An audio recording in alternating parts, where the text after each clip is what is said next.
Hi, my name is Mohammed, and I'll be going over the do's and don'ts of the Yocto project. I'll get into a bit more detail about what that means. So this is a little bit about myself. I'm an embedded software consultant, single individual based out of New York City in the USA. I've been working professionally as an embedded software engineer for the last 15 years. And my background is originally in wireless communication systems. So most of my original embedded software work has been focused on that domain, and similarly working a lot with FPGA-based systems. And of course, I've done worked on other sorts of verticals, including medical devices, scientific instruments in the agricultural space, and of course, because of my proximity, or actually geographical location in New York City, I do a lot of work with consumer electronics.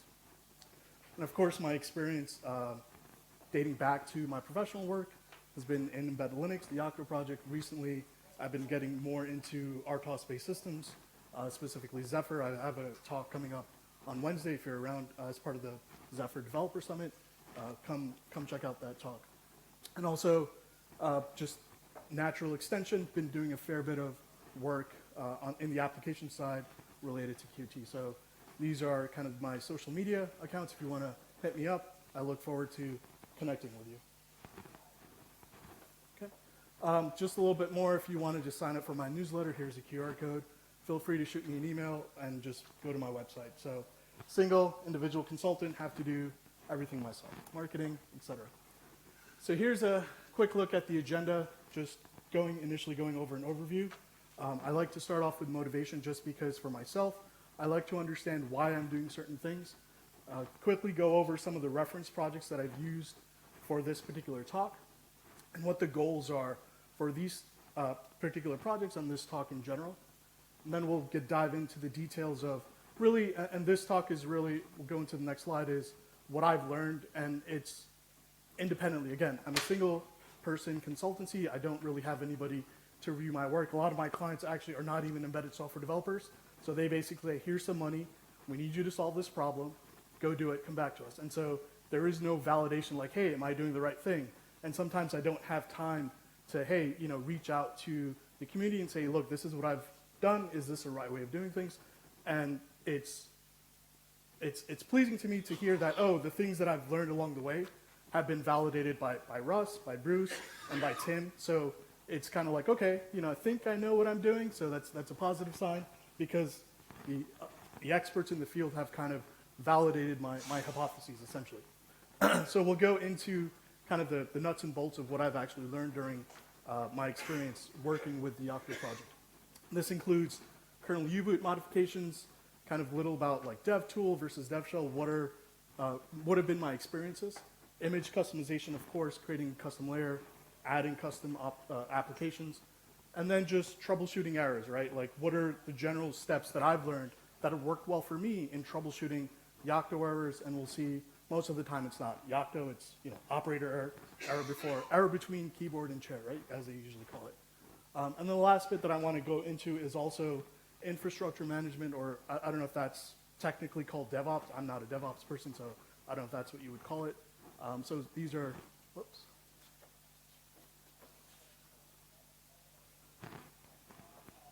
And these are some of the questions that I actually have. So typically, again, what I work with is these it's usually startups or companies that have about tens of units that are out in the field or they're looking to field. And what I end up doing is if I did a great job, they've become semi-Yocto experts, right? Or they can basically take what I've given them, do it on their own, reproduce a build, run it on their system, and they're ready to go. And I say, okay, you have all the tools you need, I'm out. So these are some of the experiences that I have when working with these clients that are, again, not software engineers, they're not embedded software engineers, but they're competent engineers, mechanical, biomedical, and I just teach them essentially about, okay, this is the framework we're using. You have to make some baseline assumptions. Once you make these assumptions, I can tell you the steps on how you need to do what you need to do to make your product successful. So just a quick overview. Like I said, every talk that I gave, I usually start with a motivation because I want to understand why I'm doing something.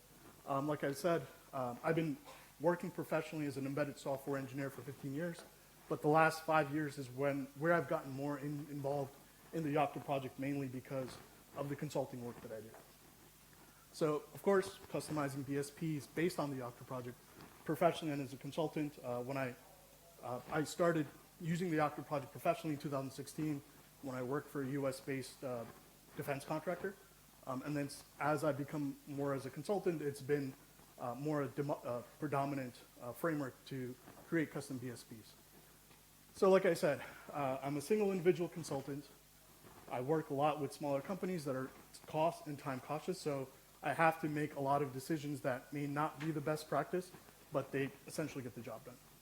And so the purpose of this talk is, hey, this is what I've learned, or these are the best practices that I've adopted, and these may not be the best practices, and I'm just sharing what has worked in my experience. So, the other point of this talk is I'm hoping it would be interactive, whether it's live during the talk, or if you want to throw something at me, go right ahead.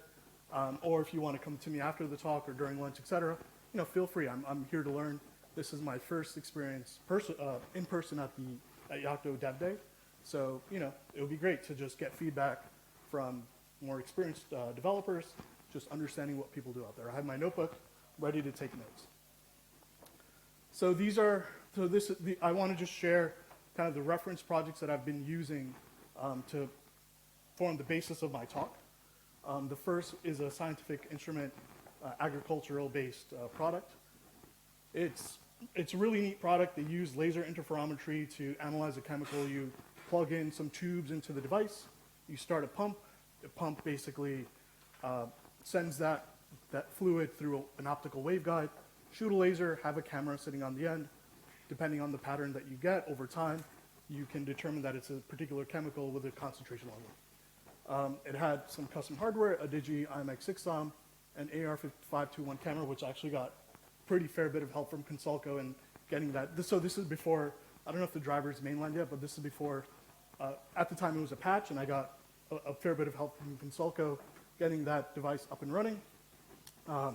OV7-251 camera also, and also a control board with a separate MCU that communicated with the main board over I2C.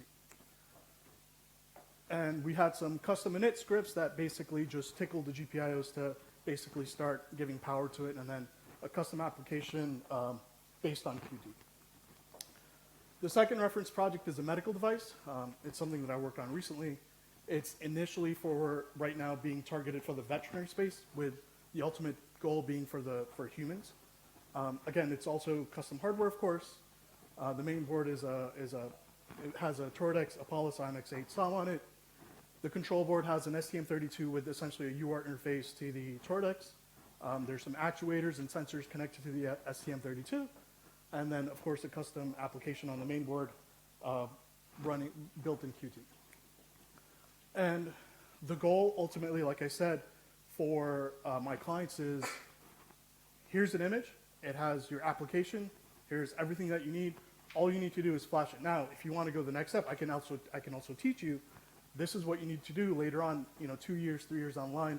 If I'm too busy for you, if you need to make a certain customizations, this is how you should go about doing it. And again, this is purely from experimenting on my own time and just seeing what works. So I've broken this presentation down. There's about 5 don'ts, and each don't is paired with a do. Again, this is strictly my personal experience, so feel free to throw something at me if you vehemently disagree with something I say. So the number one don't, and I've seen this happen, is do nothing. So I've seen 2 to 3 customers actually just take a vendor-provided BSP image, load it up, and you have about 10 pages of documents that take you through the process of SCPing SCPing a file over, or SSHing into the box, and then changing a file on the fly. And this was just terrible. I did a double take reading these documents and said, wait, you're actually doing this? And it's not their fault, right? The developers that were working on this, they're not Linux experts, they're not Yocto project experts, they don't even know what it means. So it took me some convincing to say, hey, and the way I convinced this is that basically thousands of dollars of overnight shipping of hundreds, of pounds of gear, right? So that adds up, especially for these companies. So I told them, hey, we were sitting with your with your production engineer, and we ran through these errors. And we went back and forth over a week, spent $5,000 in shipping costs. Do you really want to keep doing this with reams and reams of pages of documentation? Or I can spend 3 days, at most a week, create you an image where your engineer just flashes it. It's good to go. You don't need to do anything. And so, do number one is actually customize an image, right? So we take that don't, turn it into a do, and then the confirmation, again, for a lot of these startups, a lot of these small unit prototype companies are cost, right? They're really time and cost conscious. They're seeing basically a week of an engineer just sitting there, running through errors because, we forgot to read a line, shipping costs, etc. And for them, it's like, hey, this person just plugged in a USB flash drive. You gave him, 2 lines of instructions with images that says, short these pins. It goes into special mode. Plug in your flash drive. Boom, you're done. You have everything up and going. So within 10 minutes, you've saved 2 hours, numerous back and forths of just, a week's worth of your time, and that's it. And so that's a really strong statement to C-level executives when you can deliver that sort of improvement for their bottom line, essentially.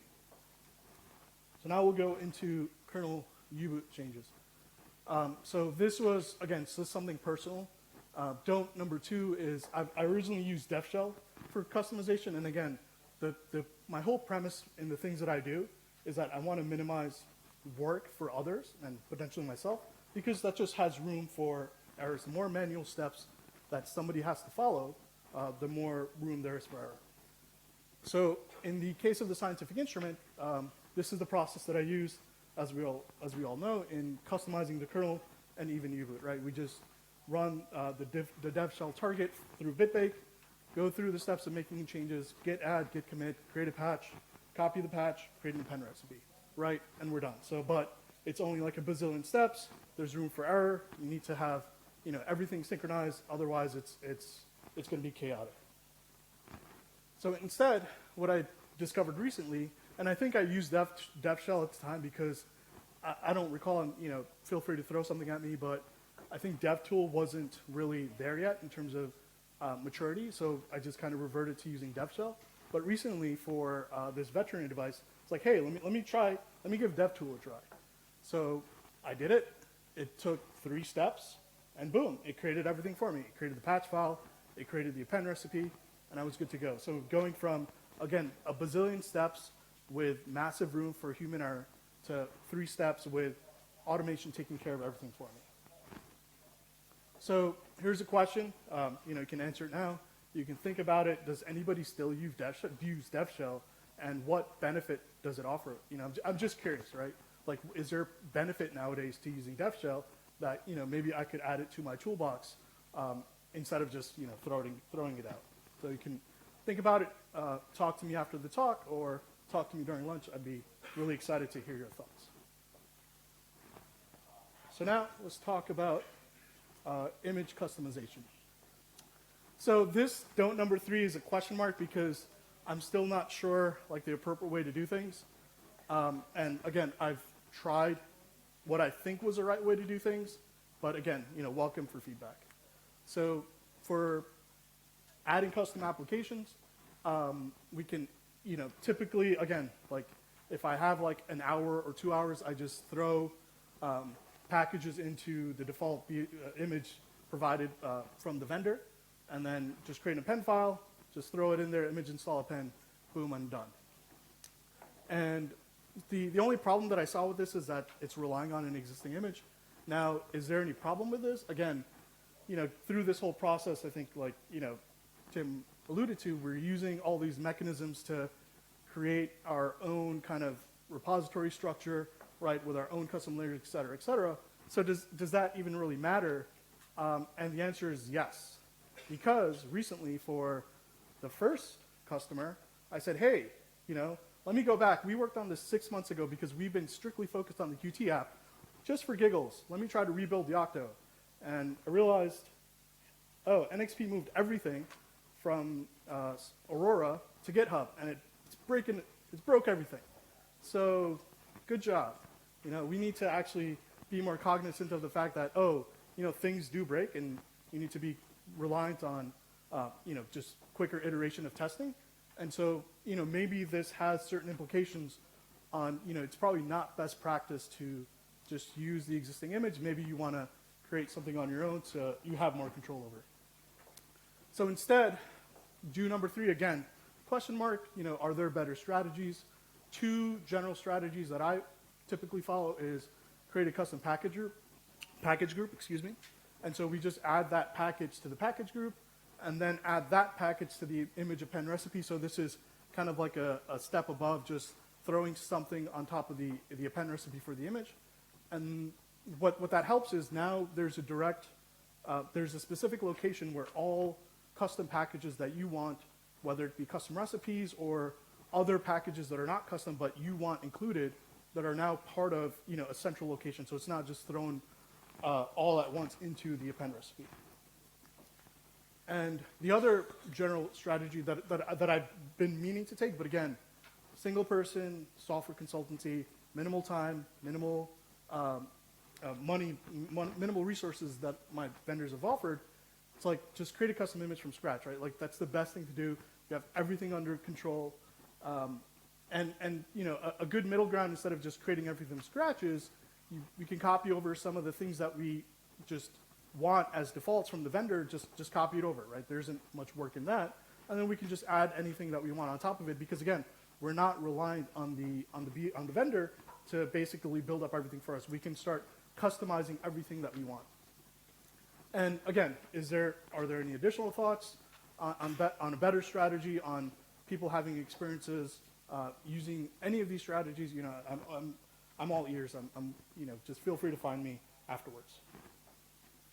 And then the second to last don't, number 4, is add pre-compiled binaries to your image.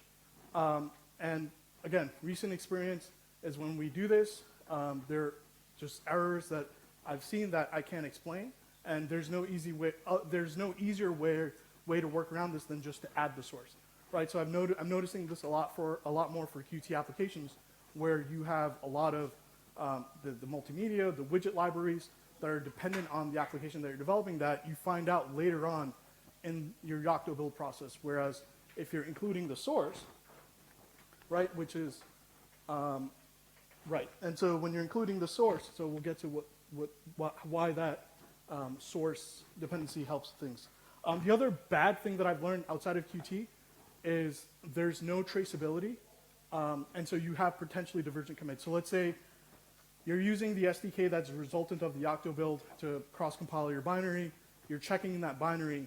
There's no real way for you to say, okay, this binary went with this commit with my source application. There's no obvious way, right? You'll have to potentially add something in the commit message to say, oh, and by the way, this application, this binary was generated from this commit from the application repo. So the best way to go to mitigate this is to just try to build from source, right? Let the framework, right? You have a tool, you have a really powerful tool, let it do its job. You don't need to kind of try to do everything yourself. Let it take care of it. Just provide the source where you want it to pull down, where the repository that you pull down the source from, and then let it take care of itself. And then it'll throw you the specific errors that you, in terms of dependencies, that you need to add.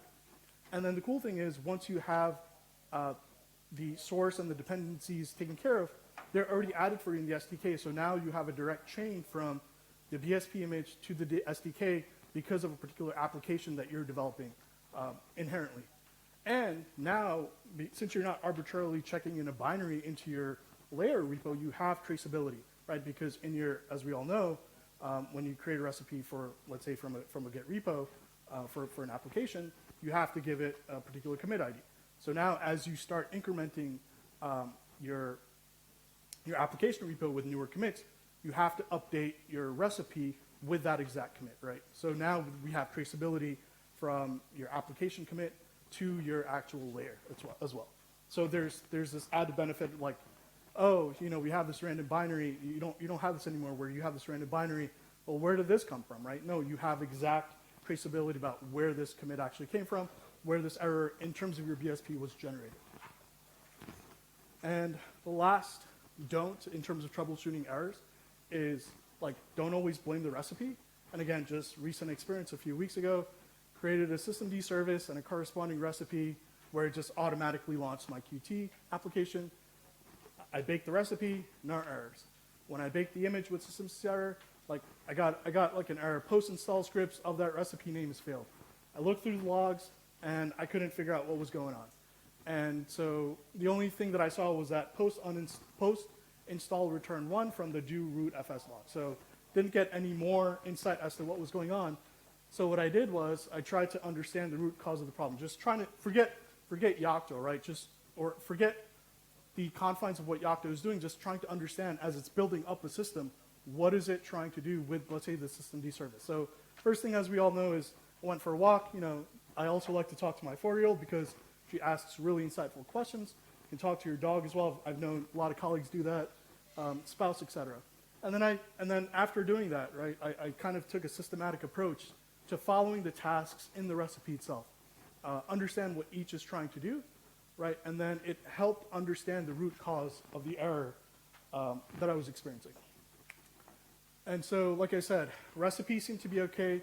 So kind of going back to the steps, right, of what exactly is happening when you do a Yocto build of, let's say, the image itself, right? So the recipe seemed to be okay. Otherwise, Yocto would complain when I try to just bake the recipe on its own.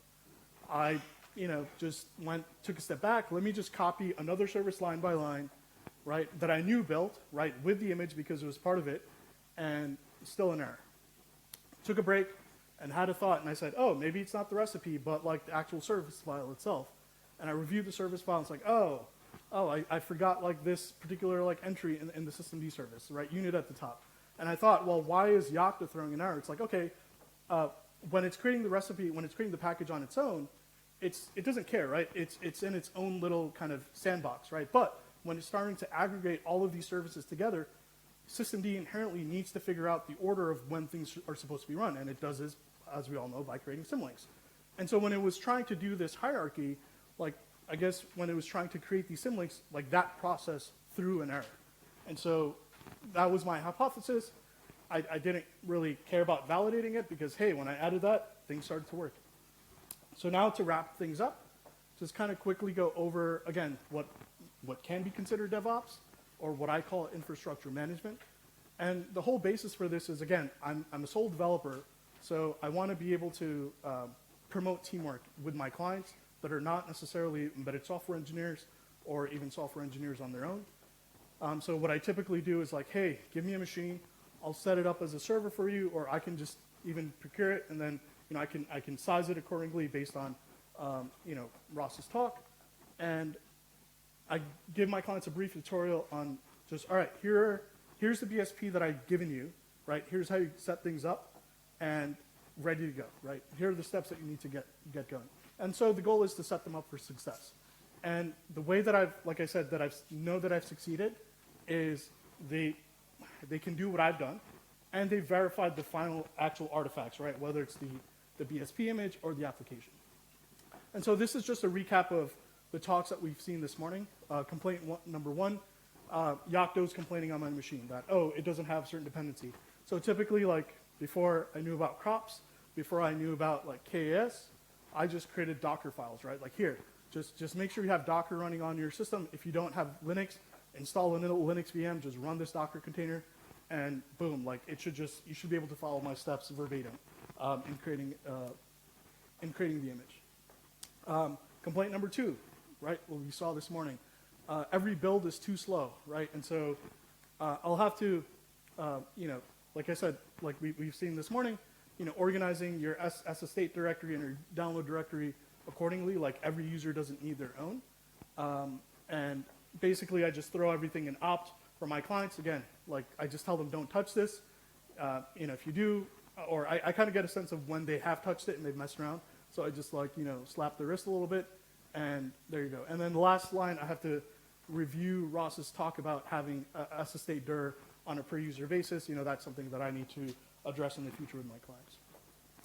And complaint number 3, I can't do anything else while Yocto's building. This is actually my own complaint because like I do a Yocto build, I can't even start doing anything on the shell. And so what I've learned is like, you want to really customize your number of threads. It's not always good to have it set to the number of cores that you have on your machine. Like usually I just do it as the number of cores that I have, or threads -1.